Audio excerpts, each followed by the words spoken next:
Hi everyone, and welcome to another week of Dreaming Utopia and of looking back at our Atlantean past and reimagining in the present what it might be like, how it might feel to live in a heaven on earth. And even as I say that, I feel this kind of fizziness around it, about how it might be a bit far-fetched still for so many people. And I'm just feeling that what would be nice to do this week is to really get away from the mentality of it. So we've had some weeks where we've looked at the practicalities of how they lived in Atlantis, of how we might visualize our own utopia. We've looked at how they treated each other in Atlantis. We looked at how they've run things. We've looked at all sorts of different aspects of day-to-day life. But what I really feel we need to do now, or what I'd like to invite us to do, is to just, rather than get our heads around it, get our hearts into it. So to just find a place inside ourselves where we can actually imagine this as a possibility, where we can actually feel it as a reality, rather than trying to understand how it could possibly happen from where we are now. Because we know that it's an expansion of consciousness. We know it's a growing of the love frequency. We know it's something that sits in a place that's outside of logic and linear time and space. So we don't have to, in a sense, sit down and plan it on paper. Although that's helpful as well, it's more a question of us being able to imagine and believe it. This is why we play with the ideas of, well, how would it look? What are the practical things? What are the logical steps around what those things might look like? What are the practical processes that might happen? But how we get there, it's quite a fine distinction here. How we get there isn't necessarily something that we're going to be able to work out from this consciousness, this 3D consciousness that has created this 3D political system, this 3D monetary and economic structure, this 3D way of perceiving our reality and each other. So it's about just dreaming and drifting and falling into that space where there is infinite possibility, and asking ourselves the question, not how could it happen, how will we make it happen, how the heck could that possibly come into being, but just going and saying, well, where is that space inside me where this exists? Where is that space in my heart where I'm evolving into this possibility?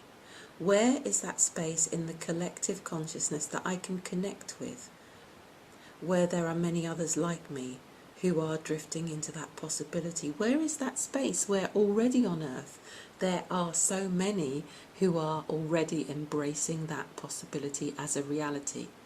And not how did they do it, how has it happened, but what place in consciousness are they existing in? Where is that space in my heart? And how do I get there?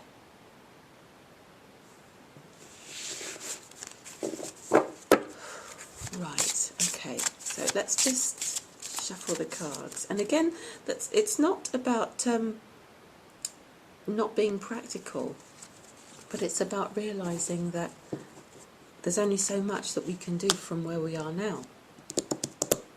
That we also have to have, as well as the dreaming, as well as the planning, as well as the talking and the sharing, it's not belief. Belief is something that sounds conceptual to me. It sounds as if it's still in the head. It's more understanding and frequency. It's acceptance of the possibility at the level of the heart. It's smiling into it, something like that. Materialization. I love this card. I have no idea what it's going to say, but it's, kind of speaks for itself, and I'm curious to know the details. Right, by the way, happy birthday, Virgos. This is the time of materialization and bringing things onto the physical plane, because that's an aspect of Virgo and an aspect, in a sense, of all the earth signs. And I love the way the universe is constantly speaking to us about what's possible through these systems like astrology. And I love this as a great card to get right at the beginning of the Virgo, Sun in Virgo transit. So, okay, the Magi and some specially trained priests were able to manifest items from the spiritual realms. First, they achieved total clarity about what they wanted. Then they focused on the most intricate details of this vision and were able to hold it in their mind. Because everything is made up of energy, they could draw the pure energy of the higher dimensions into a denser vibration and fashion it into the physical object. This power was used to serve the people. So, you know, it's like, it's no accident that it's kind of been laid out like this as something that I feel I'm kind of receiving and kind of transmitting rather than organising and you know, coming up with. It kind of felt that way. It felt that that's what needed to happen for us to have clarity. And if you don't know what I'm talking about, and this is the first one of these you've seen, go back, look at the list, the playlist of the Dreaming Utopia readings. I think it's called that, something like that. And you'll see we've gone through this process of visualizing, of planning, of focusing on the vision, and now we're just surrendering it, and we are drawing that energy into it by aligning with that consciousness, that space somewhere that already exists, where this is happening, where utopia is happening, in the hearts and minds of the collective, of those that we can connect with through that same intention, and just through the very fact that it exists as a possibility because we've already experienced it before in reality as an archetypal experience. It's there, it's out there. So this is where we get to draw the energy from to make it happen. And the guidance on the card is, if you choose this card, your guidance is to become totally clear about what you want in your life. Be sure that you totally, really want it. When you have this clarity, focus on your vision without doubt or deviation, and it must manifest. So focus on your vision and make it happen.